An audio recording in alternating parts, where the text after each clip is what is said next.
Our top story, China's President Xi Jinping has said he is willing to work with the United States for mutual benefit. Now, US President Joe Biden has said China knows the US is not seeking conflict.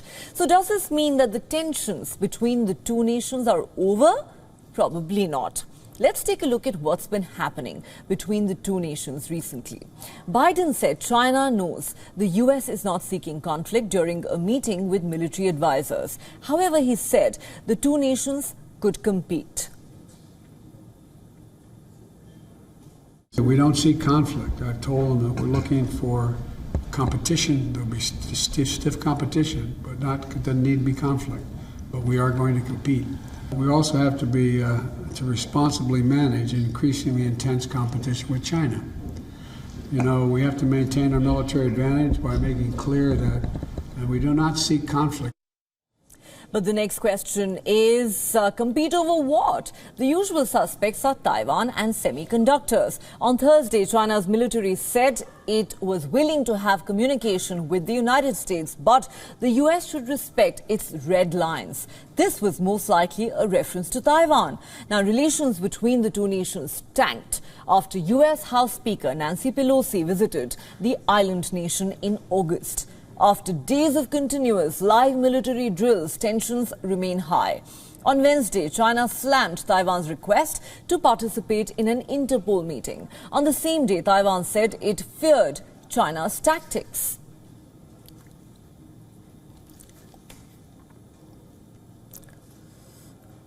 This tactic of blocking us on the international stage will likely not change. Any changes will only be for the worse. Regarding all those situations, we will keep monitoring and making the best possible preparations. Beijing, of course, considers Taipei to be a part of China. On Thursday, while talking about relations with Japan, China's military once again made its stance clear. Both sides of the Taiwan Straits belong to one China, and Taiwan is part of China. China has said that reunification will happen, and it has not ruled out using force to take control of the island. The US has vowed to protect Taiwan, but not officially said that it will defend it militarily. Then there are the semiconductor tensions. The US recently banned the export of some high-quality computer chips and chip technology to China. Biden said it was to prevent China from using American technology to develop weapons and spying tools, but it also impacts the development of other products like electric vehicles. The ban has led to chaos among chip manufacturers in China. They were dependent on American chips and technology.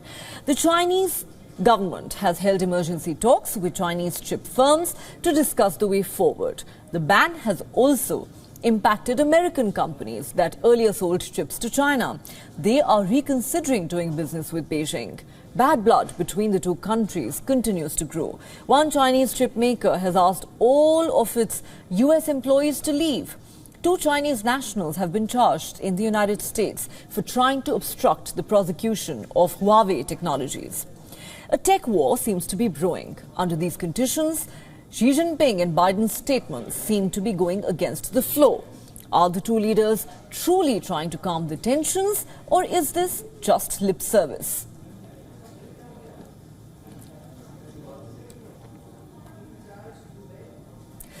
For more on this story, we're now joined by Lester Monson from Washington, D.C. He is a principal in the international practice at a government relations firm, the BGR Group. Welcome to the show, Mr. Monson. Now, China has said that reunification with Taiwan is inevitable. It's not ruled out use of force to take control of the island. The U.S. has clearly said it is going to protect Taiwan in case of an invasion by China. Tensions have been especially high since the visit of US House Speaker Nancy Pelosi to Taiwan. So the question is, can we really expect any thaw anytime soon in the frostiness in this bilateral relationship, which seems to be more thorny than ever before? I think we can. There's no doubt that Xi Jinping has been using the issue of Taiwan and reunification as a way to consolidate power in Beijing. The People's Congress just ended a few days ago. He has consolidated power in himself. He has eliminated all rivals, it would appear, from the outside.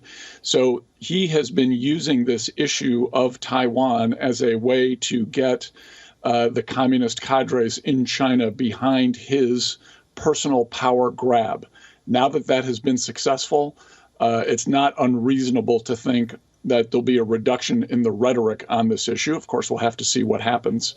But it's my view that the Taiwan issue has primarily been a political football inside China.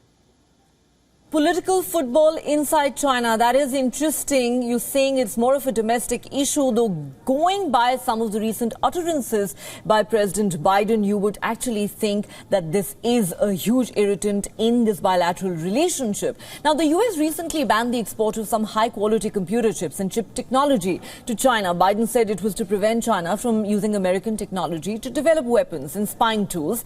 And the ban, as we know, has led to considerable chaos among chip manufacturers in China, and this has also led to increased tensions between the two nations. Now, even though the two presidents seem to be making conciliatory noises, the question is, are they really serious about mending ties, or is it mere posturing? How do you look at it? So I look at it as it's a little bit of both. In the technology sector, particularly those companies and those technologies that affect artificial intelligence, there's going to continue to be great tension in the relationship. The United States and its allies are trying to eliminate China's ability to be the leader in the field of artificial intelligence. I suspect that's going to be successful, but it's going to take a lot of work over several years. We've seen the beginning of that. In other areas, the U.S. is very much interested in collaborating with China on global issues such as climate change and other things. The Biden administration would very much like to work with Xi Jinping. And then on trade issues, aside from this technology sector, I think the U.S. and China have mutual interest in there continuing to be a robust trading relationship. It's the biggest trading relationship in the world. It's important to both economies, and the U.S. and China are the two biggest economies in the world. So I think we should be realistic here about what's happening. This is specifically affecting a very defined sector of trade and commerce and technological development. That's what the Biden administration is pointing towards.